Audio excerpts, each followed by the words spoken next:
और यहाँ पर कई विधायक उपस्थित हैं, पर मैं निश्चित रूप से अपने नौजवान साथी जयराम महतो का नाम जरूर लूंगा, क्योंकि वो विद्यार्थी भी हैं, पीएचडी भी कर रहे हैं और काफी सक्रिय हैं। ये हम सब इस बात को समझते हैं। विनोद बिहारी महतो कोयलांचल विश्वविद्यालय धनबाद के कुलपति प्रोफेसर रामकुमार सिंह जी, उपस्थित अन्य सभी शिक्षाविद, विश्वविद्यालय के सभी पदाधिकारीगण और विश्वविद्यालय धनबाद में आज आयोजित इस समारोह में आप सभी के बीच उपस्थित होकर मुझे अत्यंत हर्ष हो रहा है। ये अवसर केवल एक प्रतिमा का अनावरण नहीं है, पढ़ा मैंने, महतो के नाम रखा गया है। छात्र हित को देखते हुए इस विश्वविद्यालय की स्थापना इस उद्देश्य से की गई है कि विद्यार्थियों और विश्वविद्यालय प्रशासन के मध्य दूरियां कम हो और विश्वविद्यालय विद्यार्थियों से जुड़ी हर पहलू का निरंतर बारीकी और नजदीकी से अनुश्रवण कर सके तथा संवाद बेहतर हो। अभी यहाँ के कुलपति महोदय आपसे जो बात कर रहे थे वो इसी दिशा में बात कर रहे थे और उसकी जानकारी दे रहे थे। आज हम जिस समाज में हैं वो केवल डिग्री हासिल करने तक नहीं है, उत्कृष्टता, एक्सीलेंस हासिल करने का समय आ गया है। मैं मानता हूं कि विश्वविद्यालय को इस दिशा में स्वयं को एक आदर्श संस्थान के रूप में विकसित करना होगा। विद्यार्थियों की समस्याएं, चाहे वो प्रमाण पत्र की हों, परीक्षा परिणाम की हों या प्रशासनिक प्रक्रिया की हों, सभी के लिए सरल, पारदर्शी और समयबद्ध व्यवस्था सुनिश्चित की जाए और लोगों को समस्या इसमें न आए। विश्वविद्यालयों को चाहिए कि वे शैक्षणिक कैलेंडर का सख्ती से पालन करें। छात्रों की इस को ये महसूस हो कि विश्वविद्यालय उनके भविष्य के लिए बहुत चिंतित है। और ये मैं आपके सामने इसलिए कह रहा हूँ कि यहाँ के हायर एजुकेशन में हम पूरे देश में आगे नहीं बढ़ पा रहे हैं, इसलिए आवश्यकता है कि हायर एजुकेशन में हम ध्यान करें और चिंता करें। राज्य के विश्वविद्यालय के कुलाधिपति के रूप में ये मैं स्पष्ट रूप से कहना चाहूंगा कि वर्तमान में राज्य की उच्च शिक्षा की स्थिति से मैं पूरी तरह संतुष्ट नहीं हूं, जैसा मैं भी कह रहा था, लेकिन शिक्षण संस्थाओं में सुधार लाने हेतु मैं पूर्णतः प्रतिबद्ध हूं। रिक्त कुलपति पदों की नियुक्तियां समयबद्ध तरीके से पूरी की जा रही हैं। आशा करता हूं कि वे अपने दायित्वों का निष्ठापूर्वक निर्वहन करेंगे। जहां कुलपति या प्रतिकुलपति का कार्यकाल समाप्त हो रहा है, वहां उनकी नियुक्ति प्रक्रिया पहले से शुरू की जा चुकी है ताकि समय पर नियुक्तियां हो सके।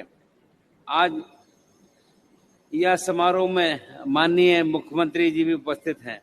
मैं उनसे विशेष आग्रह करता हूं कि राज्य की वो शिक्षाओं की ओर अधिक सुदृढ़ बनाने हेतु सार्थक पहल करें। और मैंने उनको आग्रह किया था कि वो, जैसे मैंने उनसे कहा था कि हायर एजुकेशन में हम देश में आगे नहीं हैं, तो हमने कहा कि इस ओर चिंता करिए। और हमने तो उनसे यहाँ भी कह दिया कि बहन जी जो विधायिका हो गई हैं, उनकी पत्नी, वो इस दिशा में विशेष चिंता करें कि के साथ काम कर सकें और इसको हम अपने प्रदेश को आगे बढ़ाने का काम कर सकें। तो मैं निश्चित रूप से विश्वविद्यालय की नियुक्ति प्रक्रिया में गति लाने हेतु झारखंड लोक सेवा आयोग को आवश्यक निर्देश दिए जाएं, इस आग्रह के साथ राज्य के विश्वविद्यालयों में गुणवत्तापूर्ण शैक्षणिक वातावरण के लिए विश्वविद्यालय पदाधिकारियों एवं गैर शिक्षणेतर कर्मियों की नियुक्ति अत्यंत ही आवश्यक है और इस दिशा में हम सक्रियता के साथ काम भी कर रहे हैं।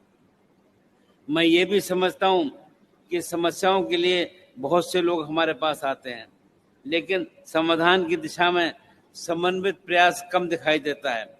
विद्यार्थियों का कार्य है पढ़ना, शिक्षक का कार्य है पढ़ाना और विश्वविद्यालय प्रशासन का कार्य है कि इन दोनों के बीच सेतु बनाकर सभी के लिए बेहतर वातावरण तैयार करना। और ऐसा होने में दिक्कत नजर आती है।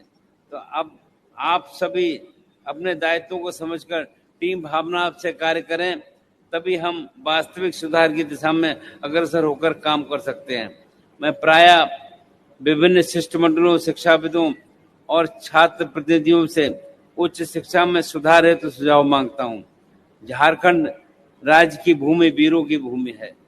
इस माटी में स्वतंत्रता सेनानियों ने तीर कमान से अत्याचारियों का डटकर मुकाबला किया। ये भूमि खनिज संपदा से समृद्ध है।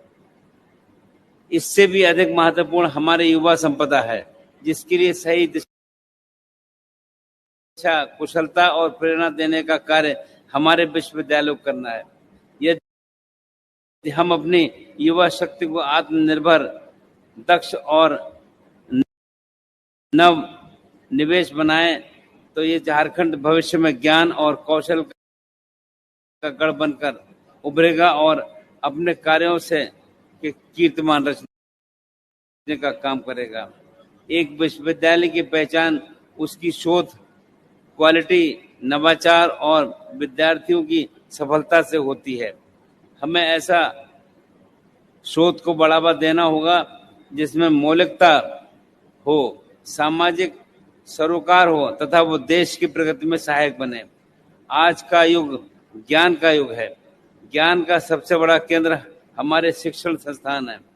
हमें ऐसा वातावरण निर्मित करना होगा कि विद्यार्थियों को अन्य प्रदेशों में जाने की जरूरत महसूस न हो, बल्कि देश भर के विद्यार्थी यहाँ पढ़ने के लिए आए, और ऐसा निश्चित रूप से हो सकता है। हम ऐसा महसूस करते हैं।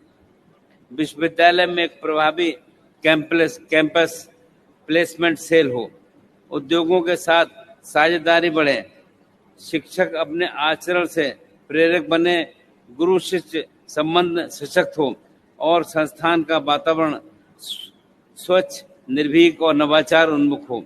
इन सभी पहलुओं की ओर विश्वविद्यालय को ध्यान देना आवश्यक है। हमारे माननीय प्रधानमंत्री श्री नरेंद्र मोदी जी का विकसित भारत 2047 का दृष्टिकोण सभी के लिए मार्गदर्शक है। इसके केंद्र में शिक्षा, नवाचार, आत्मनिर्भरता और युवा शक्ति है। मुझे विश्वास है कि हमारे राज्य के विश्वविद्यालय इस मिशन में अग्रणी भूमिका निभाएंगे। एक विश्वविद्यालय केवल डिग्री प्रदान करने का केंद्र नहीं होना चाहिए, वो सामाजिक बदलाव का वाहक बने, चरित्र निर्माण का केंद्र और सार्वजनिक चेतना का प्रकाश स्तंभ हो। विश्वविद्यालय की प्रतिष्ठा केवल उसकी इमारत नहीं, बल्कि उसके विद्यार्थियों की सोच, शिक्षकों की निष्ठा और शोध की क्वालिटी से बनती है। अंत में मैं विश्वविद्यालय परिवार को शुभकामनाएं देता हूं। आइए हम सभी मिलकर इस विश्वविद्यालय को देश के श्रेष्ठतम शैक्षणिक संस्थानों की पंक्ति में खड़ा करें और झारखंड को एक सशक्त एजुकेशन हब के रूप में विकसित करने का काम करें। आप सब यहाँ पर आए, आपका बहुत बहुत धन्यवाद। जय हिंद, जय झारखंड, जय जोहार।